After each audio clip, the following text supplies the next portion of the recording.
Welcome back to the Easy Way Out podcast. It's been a little while, but it's great to be back. And today I want to do something a little different. I wrote a post for my Substack, which I believe there's a link to in my show notes. And I realized that I make these great Substack posts and I make great podcast episodes, but I don't share them on the same feed. And really, I should probably be incorporating them both. In fact, it's interesting, Substack, this, it's like a newsletter website that also kind of turns your newsletter into like a blog, and it's kind of almost like a social media platform as well. It's pretty cool. But they also have a capability now where you can move your podcast over there, and they host it for free, which is nice, and you just read your posts, and every post becomes a podcast episode. You can obviously do, regular podcast episodes where you're doing an interview or just talking shit, to the microphone, but you also have these posts that are, audio versions of your newsletters, and I think that that's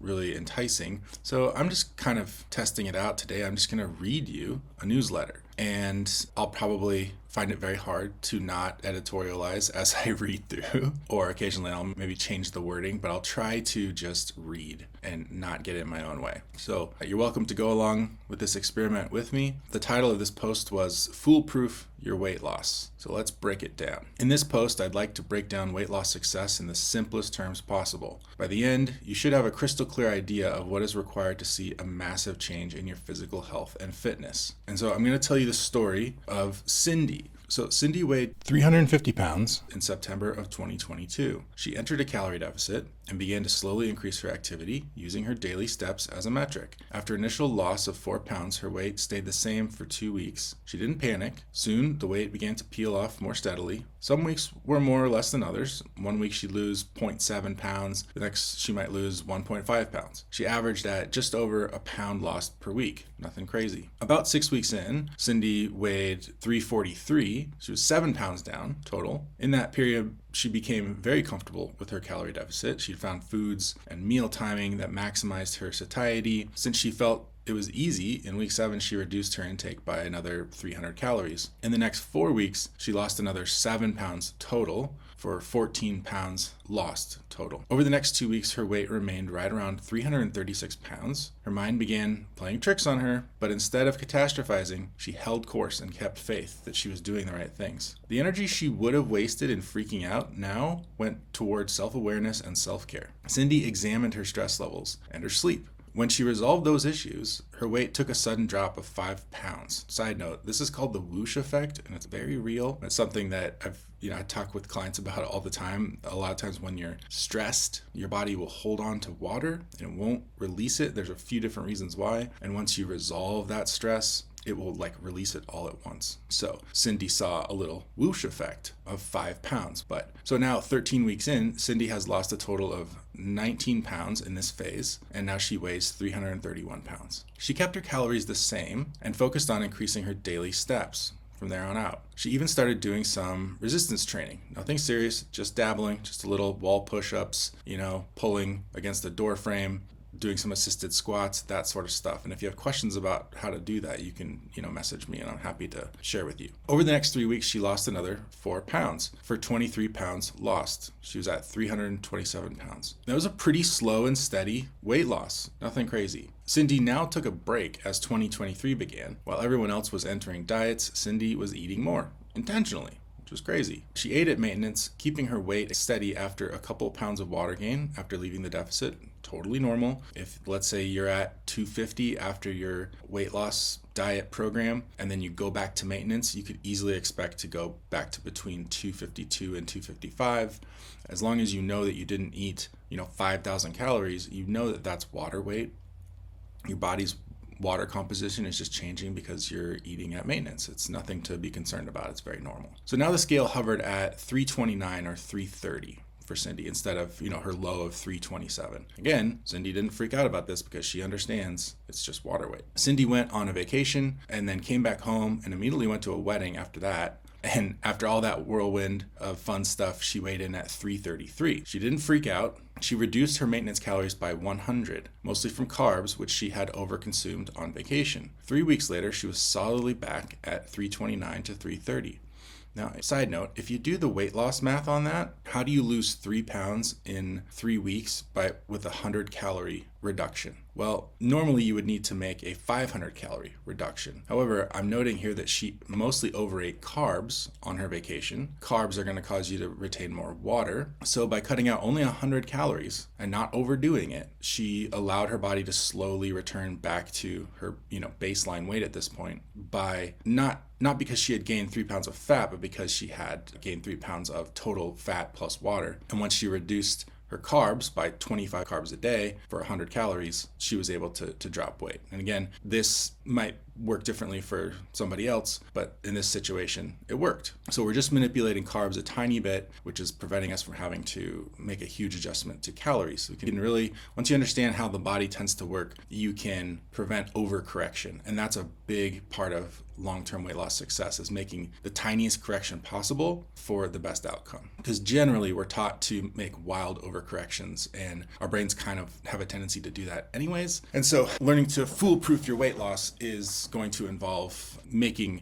very, very small changes when your brain is going, alert, alert, dive, dive. And we go, no, okay, let's just calm down a little bit, and we're just gonna pull the wheel slightly to the left, and that's gonna get us off the rumble strip, and that's all we really need. So as February turned into March, Cindy felt the itch to lose weight again. She dropped into a 500-calorie deficit and noticed that she was losing weight quickly, was also incredibly hungry. Cindy realized that she was considerably more active than she'd been in September of 2022 when she started her first weight loss phase. So she added 200 calories back in, she felt better, and she lost about 1 pound per week for 3 weeks. Then she dropped that 200 calories and felt fine in the deeper deficit. So she still got into a 500-calorie deficit. She just got into it a little bit slower because she could tell that it was taking a lot out of her. And she got into that deficit just fine, just by giving her body a little bit of time to acclimatize. Cindy found herself more energized in this calorie deficit than she ever had, eating quote-unquote normally at 350 pounds. She dropped through the 320s into the 310s for the first time in 5 years. She knew she had a long way to go. Her goal weight is 170, but she began taking success as a foregone conclusion. The fear of putting the weight back on dwindled as this subtle confidence grew. She added more resistance training and protein in order to begin building much needed muscle. For the first 6 weeks in her regimen, not of this weight loss phase, but when she started doing resistance training and eating more protein, her weight loss slowed down considerably. But again, she expected that. She knew that's what she wanted, was to start building some muscle. She knew that during that time her rate of fat loss was going to remain unchanged no matter what happened on the scale, because she had grown confident in that, if she does the right things happen. She wasn't going to get psyched out by the scale not moving down as much, because she was happy that she was putting on muscle. She wasn't just trying to get the weight off as fast as possible anymore. This was a huge distinction. She'd never been in a weight loss program where she was trying to do the smartest thing for a year from now, not trying to get weight off yesterday. She was investing in a game plan that was paying dividends and setting her up for future success. And this is partially why she was starting to be so confident about the end outcome, because she wasn't working today for tomorrow. She was working today for next year. And that allowed her to have confidence today and tomorrow to keep doing the things that she was enjoying doing. At the end of 17 weeks in a deficit, Cindy had lost 20 pounds. She reached 310 pounds. And after going back to maintenance, she sat at 313 because of the increased water weight from going back to maintenance. So she was 37 pounds down from her starting weight after 2 weight loss phases. Now, a lot of people, after investing this much time and energy, would be really disappointed to have only lost 37 pounds. So that, combined with the fact that she was so close to 300, it was tempting to try and force things and you stay in the diet a few more weeks just to get into the 200s. But she knew that that was a trap. That was a place where if she just showed patience and stopped when her body told her to and went back to maintenance when she knew it was the right thing to do, getting into the 300s was a foregone conclusion. She just needed to do the right things and the right things would happen. So she was patient and she let that patience assure her victory and make the overall journey much easier. Cindy had finally decided to stop trying to win battles at the expense of the campaign and to start putting, the war before winning every single little battle, winning every single little hill. And quite often, this is one of the biggest reasons people fail, is our brains get us to believe we need to, take that hill over there,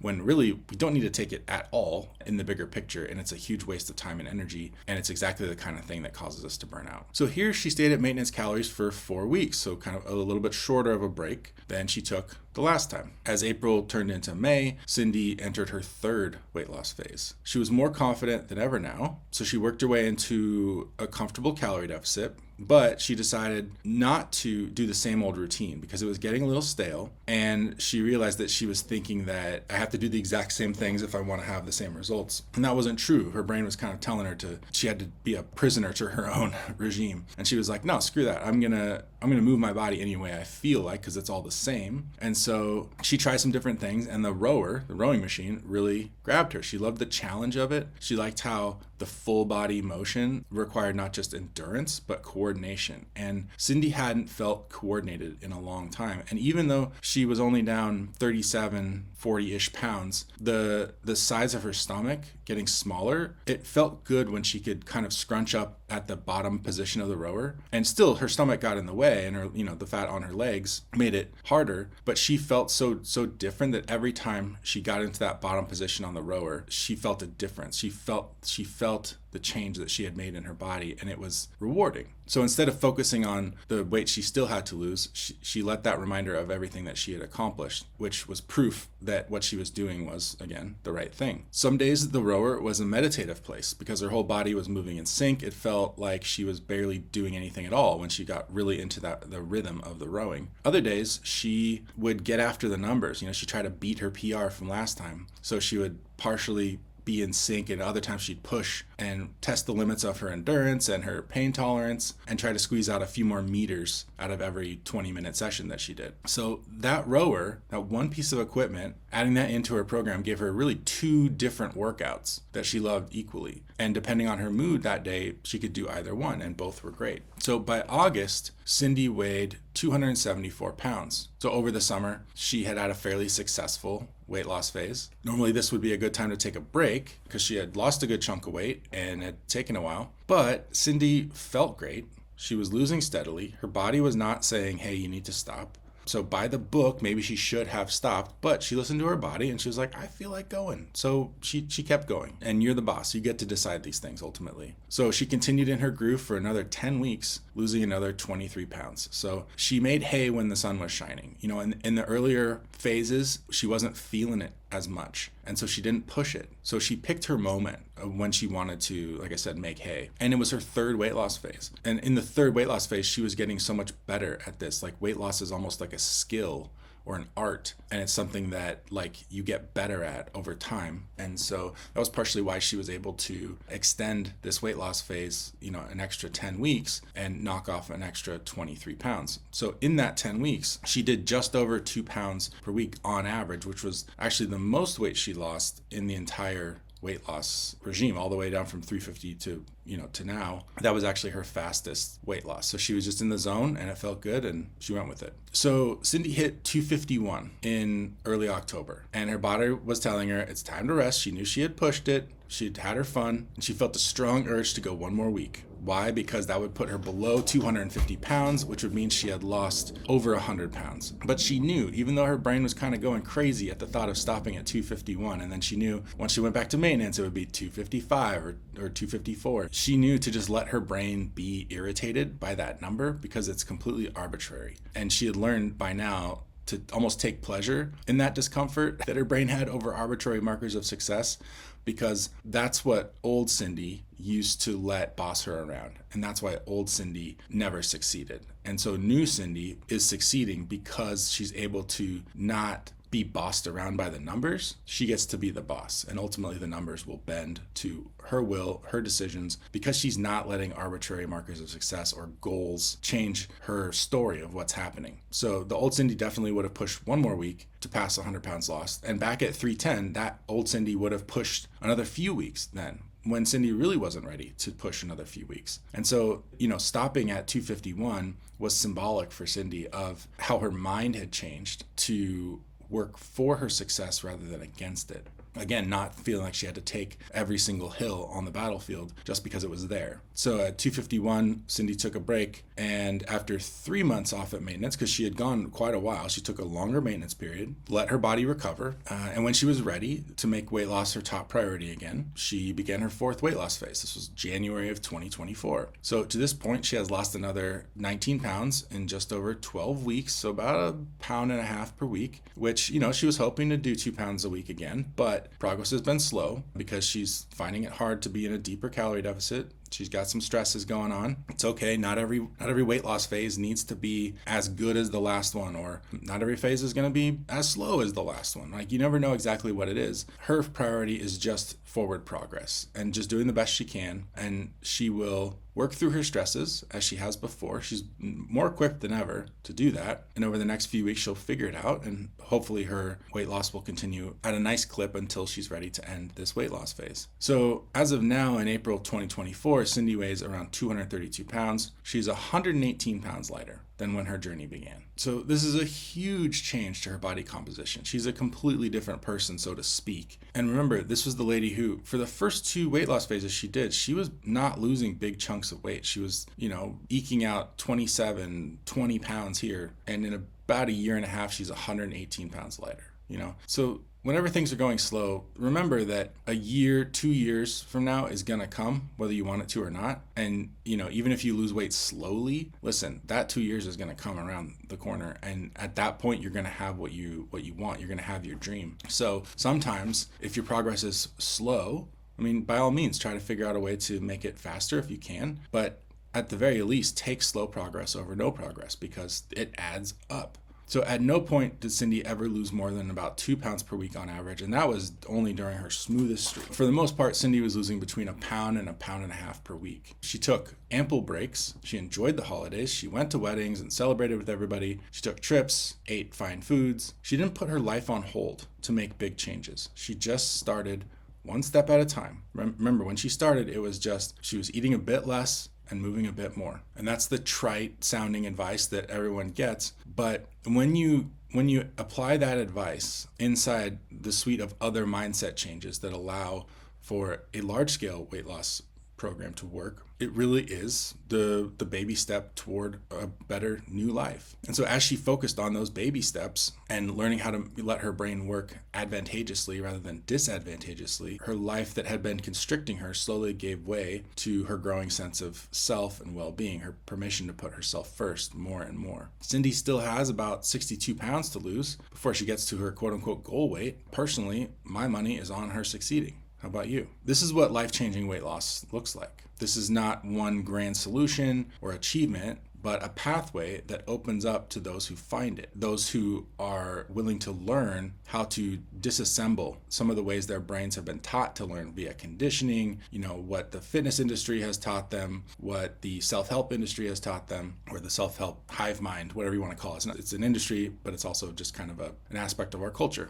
So maybe you're asking yourself, okay, but how does she learn where her thinking needed to change? Notice how many times throughout the narrative I mentioned that she didn't freak out. Something happened where normally we would all freak out because things are going too slow, or there's unexplained, weight gain, or things that just tend to mess with our heads, especially when we worked very hard for weight loss, and then you go back to maintenance and you see yourself gain 4 pounds. It's easy to freak out. It's super easy. Even people who are super experienced with this, i.e. yours truly, experienced this stuff. And you're sitting there being like, I know better, but my brain is freaking out right now. So how did Cindy learn where her thinking needed to change? How did she learn how to fully get out of her own way? How did she stay so consistent this entire time? How does she not emotionally eat? How did she regain her motivation to move from when she was 350 pounds and, barely took 1,500 steps a day? Well, the truth is, Cindy wasn't perfect. Her thinking still, developed over time. She learned how to get more and more out of her own way throughout her weight loss process. She learned to be more consistent over time. She learned to emotionally eat less and less. She got better at moving according to her innate motivation over time. So she wasn't perfect at these things when she started. However, the one thing that's missing from this story is what happened before September 2022. What happened before Cindy ever started losing weight, before she lost that first pound. If we asked, a lot of people, we'd say, oh, her weight loss journey began in September of 22. But for Cindy, her weight loss journey started much earlier in 2022. And for her, the most important successes occurred before September, before she ever lost a single pound. Because the truth is, Cindy's ability to get steps and eat less was never really the key question. She knew she had that ability. It was just a question of unlocking it. Her desire to live healthily was never the issue. It was, how do I reckon with these other desires to hurt myself and stay stuck and stagnant? The reason Cindy had been heavy since childhood, the reason she got to 350 pounds in the first place and stayed there for almost 5 years, was that she had learned to harm herself as part of a suite of survival mechanisms. When she found and disassembled those structures of survival that had been built in the worst times of her life, she found the freedom to live for the moment according to her desires and her values rather than her worst fears. I think the same success is possible for you, but as strange as it sounds, you need to stop focusing on the weight loss per se and start focusing on the core issues that are running the show. That's what Cindy did in the months leading up to her weight loss. She worked on her mind and her heart. She got to know the things that had got her to 350. She didn't just say, okay, I'm at 350, I got to solve this. So many times we sit there and treat our weight like a problem to be solved, and yet we show no interest in understanding the problem. We just want the solution. But how are you going to solve a problem that you don't understand? How are you going to solve an equation that you're not willing to look at? This is us trying to throw answers at a math equation we're not even willing to try to understand. It's like 17, no. 42, no. 3, correct. Okay, but why? You don't know, because it's an accident, basically, when you get it right. When you learn to examine your life fully before you start losing weight, you get to really understand why you got there in the first place, which shows you exactly what you need to change on the inside to allow weight loss to happen. So if you want to go on a journey similar to Cindy's, you'll have to do the following things first. Number 1, and by the way, this is where we actually foolproof weight loss. It's before the weight loss happens per se. I mean, some people do this stuff, that they'll start coaching and they'll start losing weight on day 1 because they're just ready. They drop into a moderate calorie deficit and then they learn the rest of these things as they go. Other people, they need to take time. They need to really focus in on motivation or emotional eating or one of these other steps before they're ready, right? Just like Cindy did. But one way or another, if you're going to have the success that Cindy had, you're going to have to do these 5 things. These are non-negotiables if you want to lose the weight and keep it off. You can lose the weight. You can white knuckle it and lose a lot of weight. I've done it. Other people have done it. Most of the people who lose 100 plus pounds, they found a way to white knuckle it. They found a system that worked for them and they just stayed focused somehow through grit and determination. But that doesn't change these structures that live on the inside. And as soon as you let up off the gas of those behavior changes, those structures go right back to work the same way they did when you were 350. This time, when Cindy gets to 170, those structures aren't going to be there. They're simply not going to be there because she's disassembled them. So the 5 steps. Number 1, you need to simplify weight loss. You need to understand the 2 core principles of weight loss and how to personalize the rest for success. There are only 2 undeniable laws of weight loss. You need to be in a calorie deficit and you need to manage the stress that deficit causes. Now, there's a lot that goes into that, but the rest is very personalizable. And there's tips for success, there's best practices, but a lot of people will come to me and they'll say, like, I know how to lose weight, I just don't know how. And I totally understand what they're saying because they're saying that, like, hey, if you gave me $1,000 to lose a pound, I could figure it out. And if you did that over and over, I could probably figure out how to lose a lot of weight.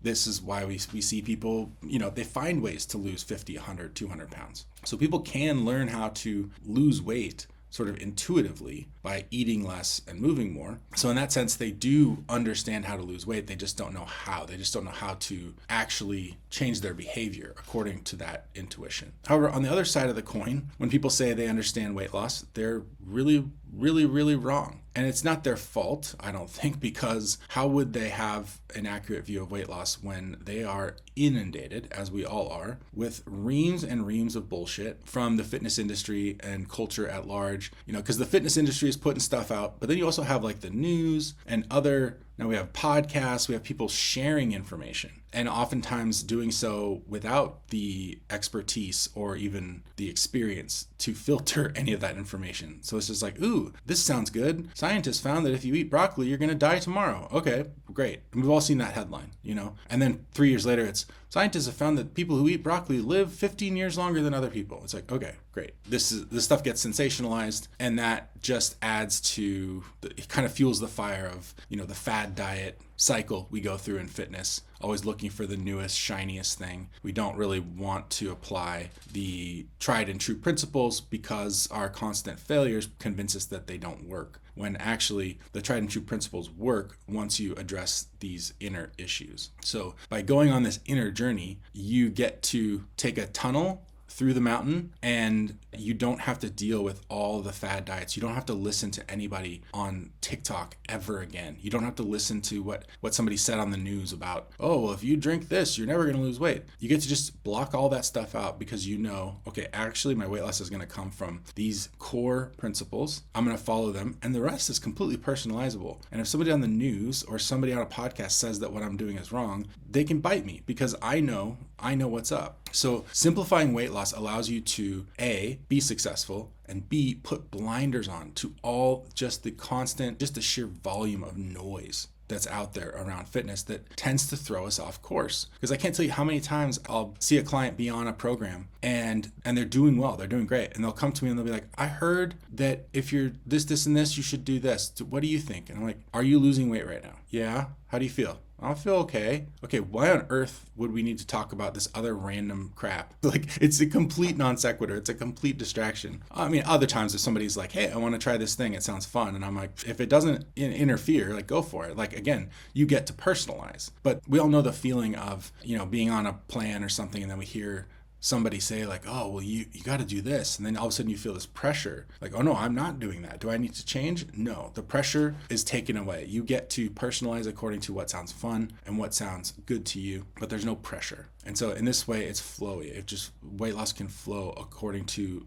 who you are, what you like, and how your lifestyle already is. Number 2, you need to learn to observe life before you try to change it. Like I said, it does no good to try and fix a car's engine if you're too afraid to pop the hood, or the bonnet, if you will, if you're in a non-American country. You have to be willing to look at the issue before you change it. And almost nobody begins a weight loss program with a sincere self-inventory.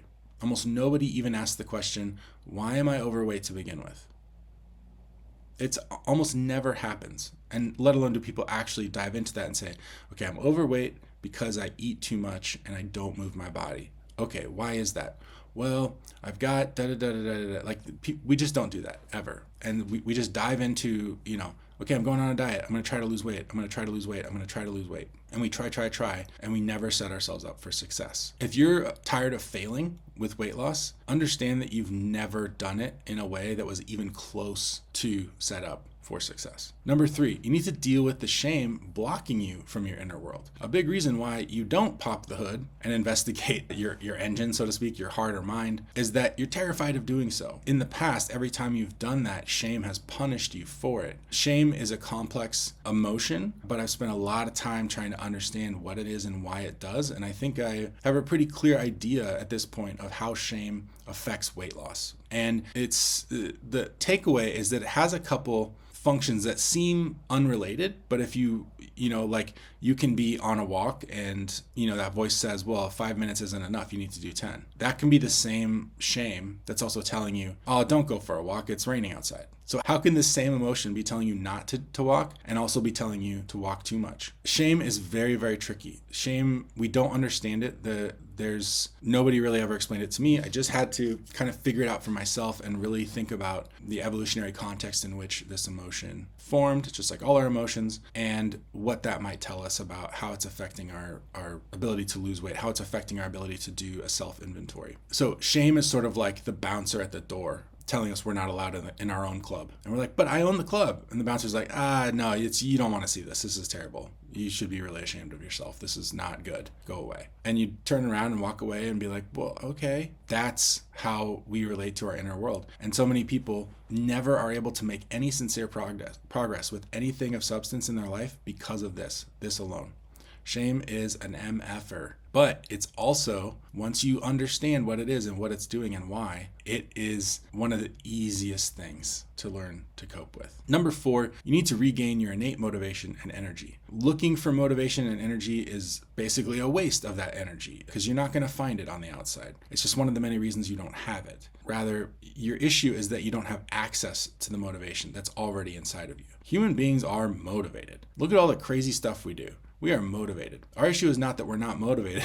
Our issue is that we don't get to examine our motivations, and we don't get to align our actions with the motivations that are arising from our values versus the motivations that are arising from reactivity. So Cindy learned that most of her issues with motivation arose from inner rules, a network of shame and fear and obligation that in effect stomped out her innate source of motivation. And once she learned what was happening and why, she was able to start to notice her innate motivation, respond to it, nurture it. And just like nurturing a little seedling, in the beginning, you really got to protect it. You got to baby it a little bit. But then over time, that seedling becomes a full-grown plant. It needs a little less nurturing, it needs a little less babying. And then eventually, a sapling becomes a tree. And at that point, that sucker's kind of growing on its own. And you can kind of leave it alone and just trust that it's going to take off. And that's how our motivation is. We baby it at the beginning, like an incubator, to get it, through that shoot, that germination sapling stage. And if we do that and we protect it, nurture it long enough, it will grow to be a formidable force that we can rely on to keep us moving in ways that are good for us, ways that cause us to win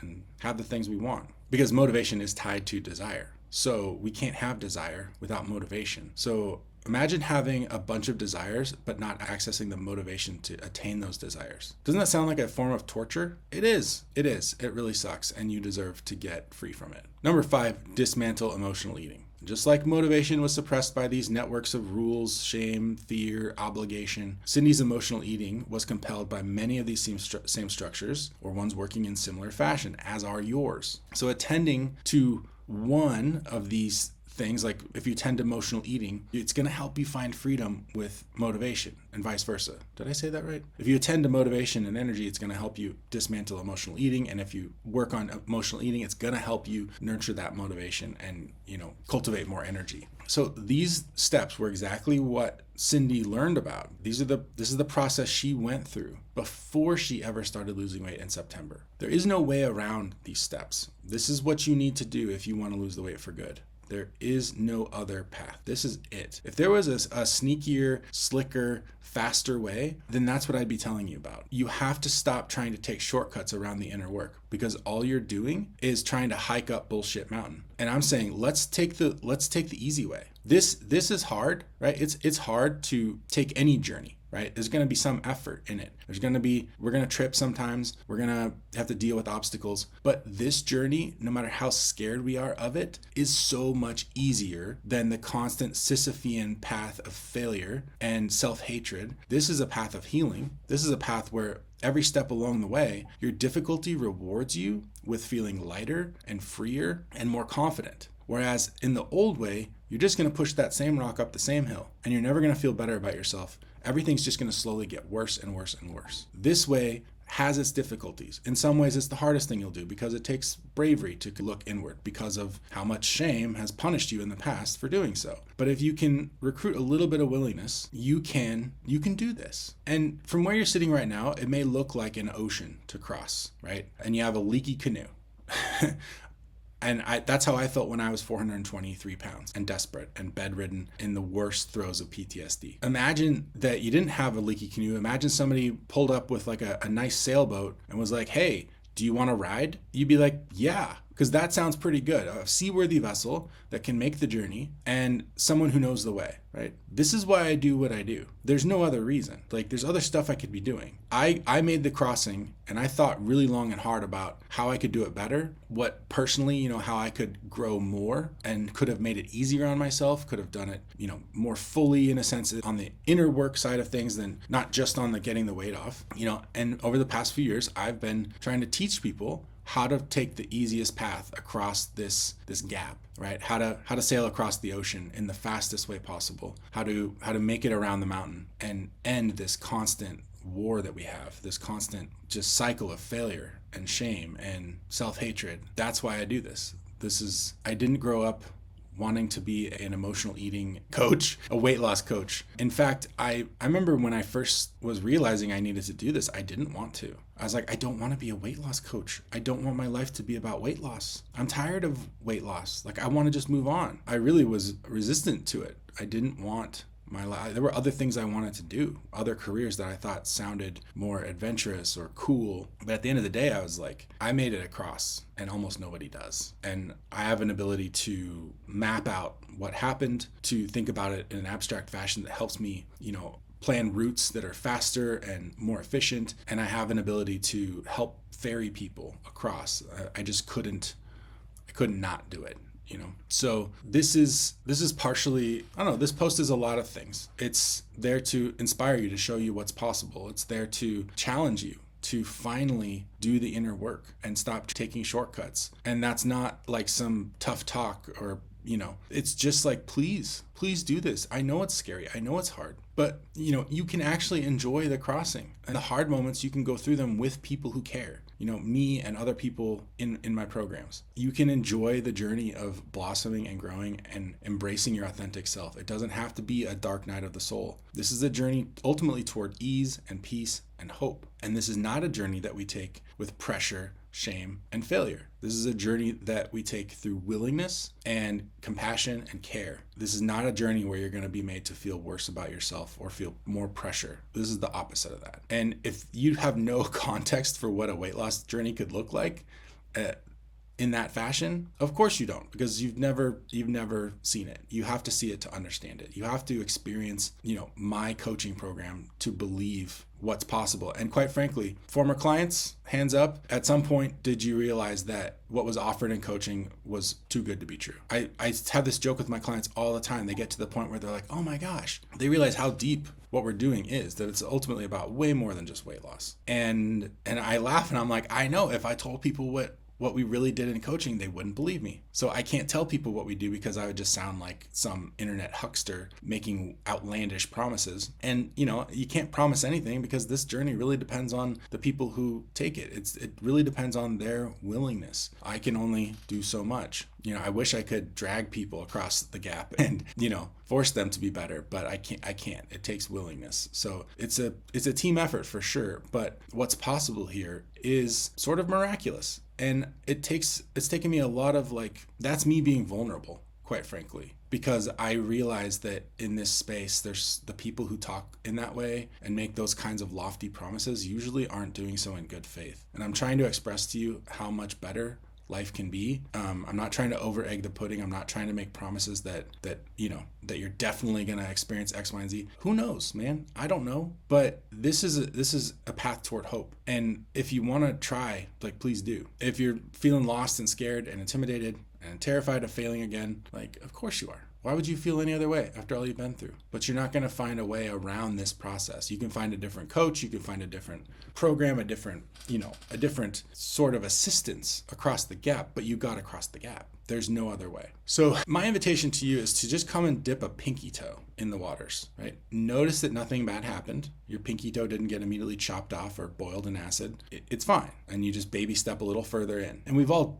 gotten into a cold lake or something, and you got to just baby step your way in. But once you do, you acclimatize, and then you feel good, and you actually feel better in the water than you did outside of it. And that's what this process can be like. Uncomfortable at first, but things can change really quickly. And in the coming days, I plan to make more posts. I plan to talk about each of these 5 steps in a little bit more detail, so you can watch out for those. But if you'd like to hit fast forward on the process of learning about these things, you can email me, john@oaksweightloss.com, OAKES weightloss.com. Let me know that you're interested in learning about coaching programs or learning about this process. I would love to have a chat with you, get to know you, help you take your first steps. Listen, I'm not a pressure guy. I don't even consider myself a salesman. Technically, I am selling services, but I hate sales. I know you do too. All I'm going to do is try to figure out if you're a right fit for my programs, tell you about them, and let you figure it out from there. Okay. Again, nothing in this process is pressure-y. I don't like that. And I know people ultimately have to want it. And if you don't want to be in my programs,